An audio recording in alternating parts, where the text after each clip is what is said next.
오늘은 다윗의 이야기입니다. 다윗은 이새의 아들이고 베들레헴 출신입니다.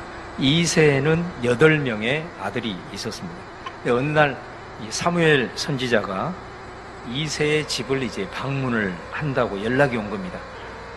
이 소식을 들은 이 베들레헴의 장로들이 떨며 영접했다. 16장에 보면 그렇게 나와 있습니다. 그러니까 사무엘의 당시의 그 위치가 얼마나 대단한 위치의 사람인가를 우리가 단적으로 알 수가 있습니다. 아마 사무엘이 그 시골 동네인 베들레헴을 방문한다는 것은 오늘로 말하면 진짜 대통령이 한 시골 작은 마을을 방문하는 것과 같은 그런 것을 우리가 이해를 하시면 그 상황을 우리가 잘 짐작할 것 같습니다. 사무엘이 이렇게 얘기를 하는 겁니다. 내가 이새의 집에서 하나님에게 제사를 드릴 것이다. 특히 그 제사에 이새의 모든 아들들을 다 참석하게 해라. 이렇게 이제 사전에 미리 명을 내리는 거죠. 그 왜 그랬냐? 사무엘은 지금 하나님의 명령을 수행을 하고 있는 것입니다. 이스라엘의 지금 왕이 사울이라는 사람인데 이 사울이 하나님 앞에 계속 불순종하는 일들이 이제 반복이 되는 겁니다. 그래서 왕으로서 하나님의 뜻을 이루기에는 하나님께서 어렵다고 판단을 하신 겁니다. 사울이 능력이 없어서가 아니고 실력이 없어서가 아닙니다. 하나님을 바라보는 기본적 신앙 자세가 잘못되었기 때문입니다. 여러분, 실력이 딸리면 연습을 시켜서 훈련을 시켜서 얼마든지 하실 수가 있는 겁니다. 사람도 마찬가지입니다. 그런데 기본적으로 자세가 잘못되어 있으면 그 사람하고는 일하기가 어렵습니다. 자꾸 자기 고집 피우고 자기 생각대로 하려고만 하면은 그 사람과 함께 일을 하기는 어려운 것이죠. 사울이 그런 거예요.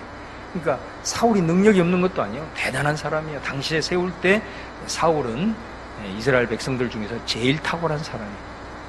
그런데 하나님의 나라, 하나님의 뜻을 이루기 위해는 너무나도 자세가 잘못되어 있는 거예요.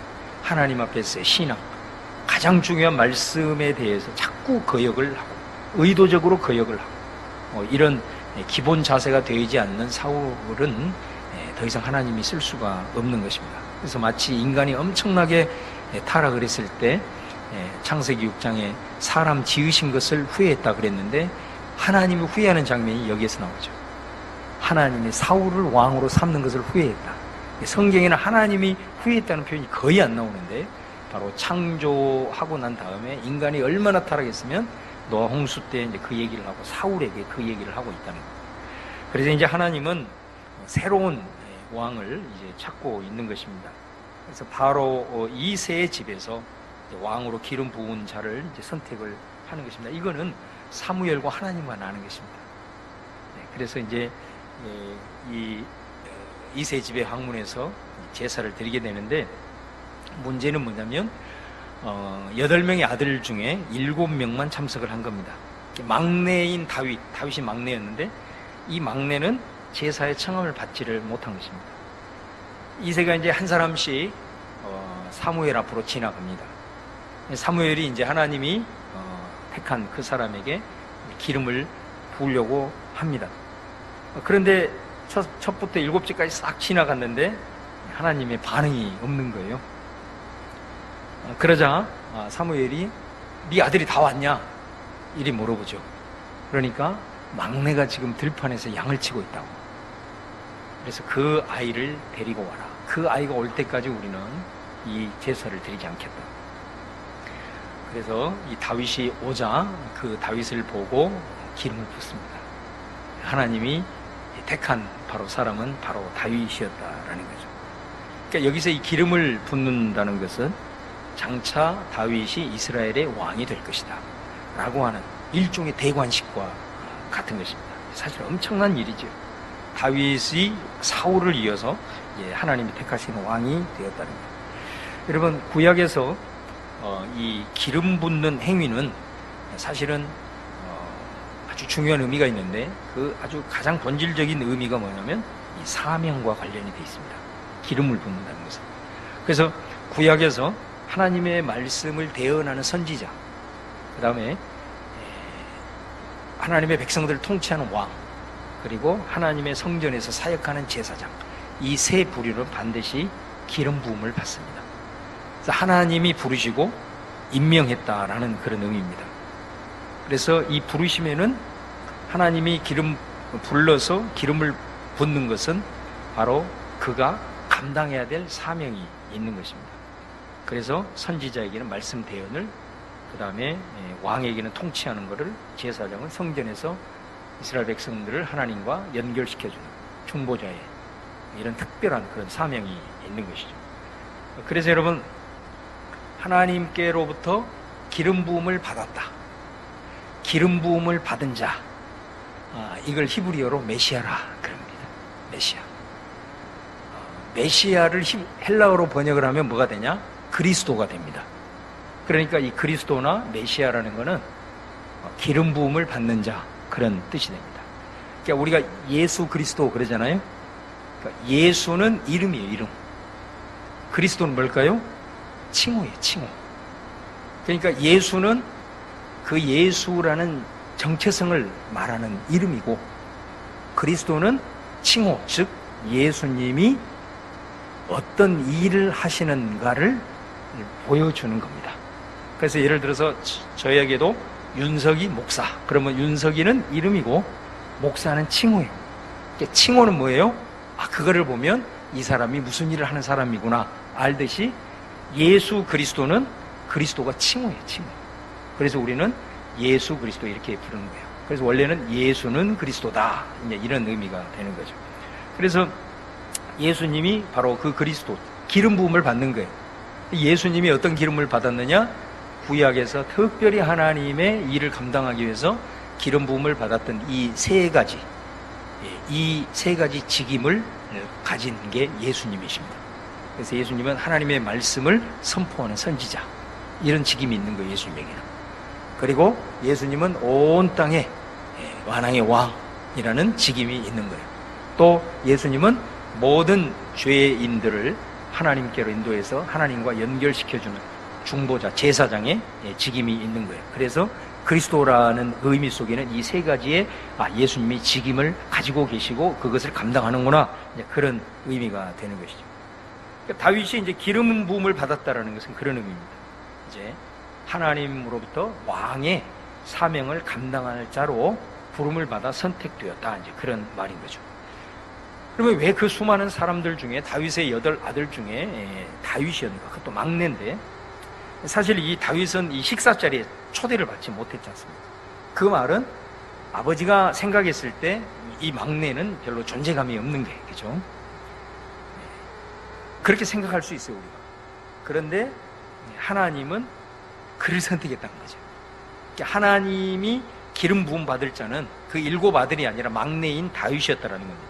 자, 그런 관점에서 본다면 우리는 이렇게도 생각할 수가 있어요. 어떻게 보면 이세의 입장에서 봤을 때 중요한 손님이 와요. 그 손님의 아들들을 초청을 해야 돼. 그러면 여러분, 기본적으로 우리가 아들이 8이다 그러면 1, 2, 3, 이건 기본이잖아요, 그죠? 첫째 아들, 둘째 아들, 셋째 아들, 이건 기본이에요, 기본. 그리고 사실은 넷째부터 8째까지는 거기서 거기에요, 다. 거기서 거기입니다. 그러다고 한다면 첫째, 둘째, 셋째는 반드시 대표로 참석을 해야 되고, 이 넷째부터 8째 중에서 한 사람은 양을 지켜야 된다, 이 말이에요. 그잖아요. 다 갈 수는 없으니까. 그러면 이세가 생각했을 때 넷째부터 8째까지 누구를 거기에다가 맡겨놓은 거야. 진짜 대표하는, 그 가정에서 대표하는 1, 2, 3는 참석하니까 넷째부터 8째 중에서 그래도 일을 잘 감당할 사람을 맡기지 않겠어요? 그러겠죠. 여러분이라면 어떻게 하겠어요? 당연히 그렇습니다. 비록 다윗은 막내였지만은 아버지가 생각했을 때는 어느 아들들보다도 양을 잘 칠 것이다, 아버지의 사실 신뢰를 받고 있는 사람이 다윗이었다라는 것입니다. 이걸 우리는 어디에서 증명을 할 수 있느냐면, 블레셋과 이스라엘 사이에 전쟁이 벌어졌어요. 전쟁이 벌어졌는데 거기에도 보세요. 이세 첫째, 둘째, 셋째는 전쟁에 소집이 당했습니다. 소집을 받아가지고 전쟁터에 나갔어요. 첫째, 둘째, 셋째는 다 나갔어요. 그러면 집에는 누가 있냐? 넷째부터 8째까지 있습니다. 근데 하루는 이새가 자기 아들들의 안부를 묻기 위해서 한 아들을 택해가지고 그 아들, 새 전쟁터에 나가 있는 아들을 격려하기 위해서 음식물을 장만을 해가지고 전쟁터에 보내는 일을 합니다. 그러니까 여러분, 누구를 보내겠어요? 넷째부터 8대까지? 이건 더 위험한 일이잖아요. 아무튼 아버지의 명령에 잘 순종해서 이 임무를 완성을 해야 되는 사람을 보내지 않겠어요? 이새가 누구를 보내요? 막내인 다윗을 보내요. 넷째 안 보냅니다. 막내인 다윗을 그 힘든 임무를 띄워가지고 보내요. 그러니까 아버지가 봤을 때는 이 막내야말로 제일 믿을 만한 거예요. 비록 어리지만은 뭔 일을 맡겨놓으면 그 일을 충성스럽게 감당하는 아들이었다라는 것입니다. 그래서 이 다윗이 8아들 중에서 왜 다윗인가? 라는 것은 바로 이 모습을 보면 알 수 있어요. 비록 이 사람은 나이는 어리지만 아주 그 양을 치는 데 있어서 성실하고 충성하여 아버지가 참 믿을 만한 자였다라는 것입니다. 아버지가 아주 신뢰할 만한 자였다는 것입니다. 그리고 우리 예수님 그런 말씀하시죠. 네가 작은 일에 충성하였으니 내가 큰 것을 너에게 맡긴다. 그런 말씀을 하시죠. 이 예수님의 말씀처럼 다윗이 그 8아들 중에 하나님으로부터 기름 부음을 받았다. 그거는 다윗은 비록 어리고 자기가 맡은 일이 뭐 형들에 비해서 작은 일이었을 수도 있겠지만 그는 정말로 충성하는 자였다. 그러니까 우리가 왜 다윗이 그렇게 충성했을까? 작은 일에 그렇게 최선을 다해서 나이가 어리지만은 그 아버지에게 이렇게 신뢰를 받았을까? 그것은 성경적으로 봤을 때 다윗이 그 어린 나이에 왕궁으로 들어가기 직전까지 여러분 얼마나 많은 시편을 만들었습니까? 그죠? 우리 시편에 보면 거의 대다수가 다윗의 시편이잖아요. 그 말은 무슨 말이냐면 다윗은 그만큼 어느 자리에 있든지 간에 늘 하나님을 노래하고, 하나님을 노래했다는 건 뭐냐면 하나님을 의식하고 살았다. 그러니까 보통 평소의 삶에도 늘 하나님을 의식하고, 또 양을 보호할 때, 이리들이 쫓아올 때, 무리칠 때도 하나님을 의지하고, 이제 이런 사람이었기 때문에 자기에게 부모님이 비록 맡겨줬지만 그 일을 그는 일로 여기지 아니하고 사명으로 여겼다는 거예요. 하나님 앞에서, 늘 하나님 앞에서 그 일들을 감당하려고 했던 사명. 그래서 여러분, 이 사명을 갖게 될 때 이제 거기서 비로소 열정이 나오는 겁니다. 사명이 없으면 대충 하게 되는 거예요. 거기서 열정이 나올 수 없는 거예요. 하나님이 맡겨주셨다. 그리고 그것을 위해서 나를 불렀다. 이 믿음이 있게 되면 내가 하는 일은 사명이 되고 그 사명에는 열정이 일어날 수 있다라는 것을 이제 우리에게 보여주는 것이죠. 그리고 여러분, 이 사명에 충만하니까 자신의 일이 열정을 쏟을 뿐만이 아니라 항상 일이 사명이 되는 게 아까 뭐라 그랬어요? 하나님이 나를 맡겨주셨다. 하나님이 일을 위해서 불렀다. 이걸 늘 하나님을 생각을 하고 하나님과의 관계 속에서 내 일을 바라보게 되면 뭐 별로 사람들이 인정해 주지 않아도 별로 상관이 없는 거예요. 이런 차이가 있는 거예요. 어떤 누군가가 책임을 맡겨주면 그 사람에게 잘 보이려고, 사람에게 인정받으려고, 그 사람이 인정 안 해주면 막 자꾸 시험 들고 이렇게 되지만 하나님이 내게 맡겨주셨다. 이것으로 사실은 사명의식을 가지고 있는 사람은 누가 좀 안 알아줘도 별로 상관이 없어요. 왜? 하나님이 알아주고 계시니까. 이게 중요한 거예요, 이게. 그래서 우리가 이 다윗의 하나님이 왜 그렇게 다윗을 선택을 했을까? 왜 다윗일까? 라는 그런 질문을 던져본다면 하나님이 사도행전에 그런 말씀 하시잖아요. 참 이새의 아들 다윗을 만나니 내 마음에 합한 자라. 벌써 그 다윗의 마음의 중심에 모든 매사에 하나님을 의식하고 또 일도 하나님이 맡겨주셨다는 그런 의식을 가지고 모든 일들을 감당했다라는 것을 봅니다. 이게 여러분, 사실은 아까도 말씀드린 대로 이 기름 부음이라는 것은 1차적으로는 사명과 관련이 되어 있다. 여러분, 우리가 어떤 일을 하고 있다, 그리스도인이, 그리고 내가 어떤 직분을 가지고 있다, 이거는 이미 사실 하나님께서 우리 모두에게 기름 부으신 거예요. 믿으시기를 바랍니다. 다 여러분 그렇게 알고 계실 거예요. 기름 부었기 때문에 나를 불러주신 거죠. 나를 세워주셔서 이 일을 맡겨 주신 것입니다. 그래서 우리가 하나님이 이 일을 내게 맡겨주셨다, 이 직분을 주셨다라는 그 마음을 가지고 그것을 항상 의식하고 나아갈 때에 이제 그 일은 사명에 대해서 사명감을 가지고 그 일들을 최선을 다해서 감당을 하게 되는 겁니다. 이 기름 부으심의 두 번째 의미, 저는 이걸 차원이라고도 말하고 싶어요. 두 번째 의미는 뭐냐면 이 기름 부음을 받게 되면 역사가 일어난다는 거예요. 예. 그러니까 먼저 우리는 어떤 내가 일을 하고 있다. 그것이 뭐 집에서 주부로서 설거지를 하는 일이나 내 직장의 일이나 교회 일이나 다 마찬가지입니다. 항상 중요한 것은 내가 그것을 하나님이 내게 맡겨주셨는가, 이 사명감을 갖고 항상 하나님을 의식하는 것이 중요해요. 그런 마음을 가지고 내가 최선을 다해서 하나님 앞에서 충성하고 이렇게 하게 되면, 오늘 보면 다윗이 그렇게 했잖아요. 그랬을 때 하나님이 사무엘을 통해서 기름을 부어주시는 거예요. 예. 같은 기름이지만 이 기름은 좀 차원이 다른 거죠. 여러분, 사무엘이 와서 기름을 부어주니까, 제가 이 말씀을 준비를 하면서 생각을 해보니까 제가 사명과 관련된 기름 부으심을 1차원의 기름 부으심이라고 그러고, 요 사무엘이 와가지고 기름 부어 세운 것을 2차원의 기름 부으심이다. 그러니까 이 2차원의 기름 부으심은 작은 일에 충성해서 이제 하나님의 일을 맡기는, 더 큰 일을 맡기는 왕으로서의 기름 부으심이라는 차원에서 이것도 역시 1차원의 기름 부으심이지만, 요 기름 부음을 받고 다윗이 뭔가 변화된 게 하나 있어요. 그게 뭐죠? 오늘 말씀 13절에 보면 사무엘이 기름 뿔병을 가져다가 그의 형제 중에서 그에게 부었더니 그날 이후로 다윗이 여호와의 영에게 크게 감동되니라.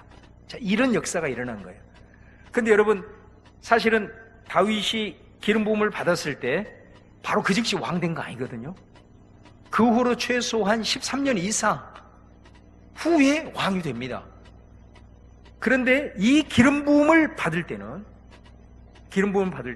여호와의 영에 사로잡힌 바 되기 시작했다. 오늘날로 말하면 성령의 기름 부으심이 바로 이런 의미인 거예요.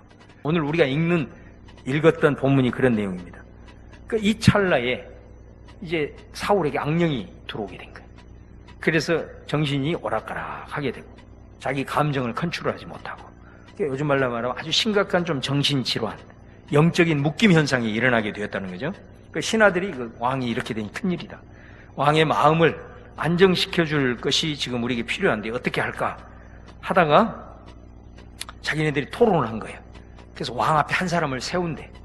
이 세운 사람 중에서 악기를 잘 연주하고 또 말도 잘 하면서 왕의 마음을 살살살 녹일 수 있는 그런 사람, 그리고 또 얼굴 준수한다, 그 말은 얼굴 인상이 좋다는 거거든요. 인상이 좋은 사람, 뭐 이런 기준을 세워가지고 이제 한 사람을 수소문을 한 거예요. 전국으로 수소문을 했는데 누가 선발이 됐어요? 다윗이 선발이 됐어요. 이세 아들 다윗이 선발이 된 거예요. 근데 이 가장 중요한 것은 뭐냐, 오늘 마지막 16장 23절을 보면은 다윗이 수금을 연주, 띠디디디디디 뭐 이런 소리가 날지 모르겠지만 이 수금을 연주를 할 때 어떤 역사가 일어났어요? 예, 사울을 묶고 있는 악령이 떠나가는 역사가 일어났어요. 여러분, 이게 기름 부으심이에요. 여러분, 원래 이 수금을 언제 연주했어요? 양칠 때 혼자 얼마나 심심하겠어요. 그래서 그 광야 생활 양치기 할 때 시편을 많이 만들어냈어요. 그때 수금을 연주를 하면서 하나님을 찬양한 거예요, 다윗이. 그래서 하나님이 그걸 참 기뻐하셨죠. 그러니까 수금을 연주를 보통 했겠어요? 잘했겠어요? 아니, 못했으면 왕궁으로 선발이 되겠어요? 택도 없는 소리죠. 수금을 연주를 잘했어요. 그 말은 다른 말로 뭐예요? 자기가 한 양치기 일을 성실하게 감당했다, 진짜 최선을 다해서 감당했다는 거예요. 그래서 처음에는 하나님을 찬양하는 도구였지만 성령의 기름 부으심이 임하자 이 수금은 어떤 역할을 해내기 시작해요? 귀신을 쫓아내는 역사가 일어나는 거예요. 이 도구가 되는 거예요. 내가 하고 있는 일이 수금이 어떻게 보면, 그것이 어떻게 보면 작은 일이었어. 근데 하나님이 그 사람에게 성령의 기름을 부으니까 그것을 통해서 귀신을 쫓아내는 하나님의 역사의 도구로 사용이 되어버리죠. 할렐루야. 마찬가지입니다, 여러분. 아버지 심부름을 가지고 해서 형들을 따라갔잖아요. 형들이 어떻게 잘 싸우고 있나 아버지께 보고하려고 갔어요. 갔는데 형들부터 시작해서 사울 왕부터 블레셋의 골리앗 앞에 전부 쩔쩔매가지고 다 숨고 있잖아요. 가만히 보니까 숨을 일이 아니거든. 그래서 이 다윗이 내가 한번 해볼 수 있겠는데, 사람들이 다 무시하죠. 형들도 무시하고. 근데 다윗은 자신감 있는 거예요. 왜요? 딱 보니까 빈틈이 있거든. 다 완전 군장을 했는데 여기가 빈틈이 있네. 여기가 빈틈이 있어. 그러니까 얘는 생각이 나는 거예요. 내가 양칠 때 사자나 일이나 올 때 어떻게 했어요? 물맷돌 만들어가지고 탁 치면 골로 가게 만들어버렸거든. 여기를 맞춰가지고. 사자 여기 맞춰가지고 막 적사시키고 그랬거든. 그러니까 다윗이 생각했을 때 저 빈틈 있는데 내가 할 수 있겠는데? 다윗이 이렇게 나온 거예요. 그래서 여러분 어떻게 됐습니까? 실제로 물맷돌을 가지고 거기를 맞춰버린 거잖아요. 물맷돌은 어떤 거예요? 그가 양치기를 할 때 이리들 사자들 쫓아내는 도구였어요. 하나님이 기름을 부어주시니까 똑같은 물맷돌인데 어떤 역사가 일어나요? 골리앗을 무너뜨리면서 노래가 하나 지어지잖아요. 사울이 죽인 자는 천천히요, 다윗이 죽인 자는 만만이라.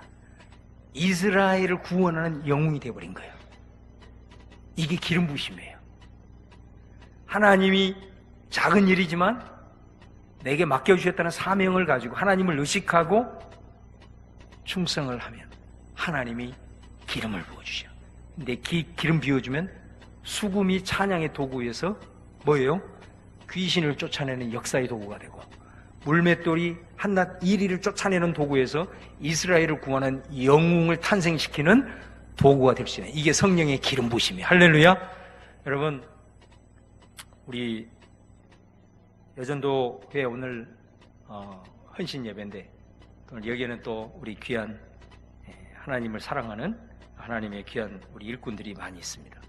가정에서 섬기는 일도 있고, 또 우리 직장에서 하는 일도 있고, 또 교회에서 또 주어진 책임들도 있습니다. 수금은 지금 내가 하고 있는 일인 거예요. 근데 그 수금 타는 그 일, 그 말은 자기에게 맡겨준 작은 일, 양치기 일에 하나님 앞에서 하나님이 주신 직임이라 생각하고 충성을 다해 최선을 다했어요. 그랬을 때 하나님은 너무 기쁘게 보십니다. 그리고 그에게 성령의 기름을 부으셔서 성령의 감동을 하게 하자. 그가 하는 모든 일들 속에는 그 순간부터 역사가 되는 거예요. 저는 이 하나님의 은혜와 기름 부으심의 특권을 올 새해에 우리 성도들이 경험할 수 있기를 바랍니다. 그래서 우리가 하는 일이 의미가 달라지고 가치가 달라지는 그런 역사가 올 한 해 우리 모든 이 자리에 참석한 모든 우리 여전도 회원들과 우리 모든 성도들에게 꼭 경험되어지기를 바랍니다.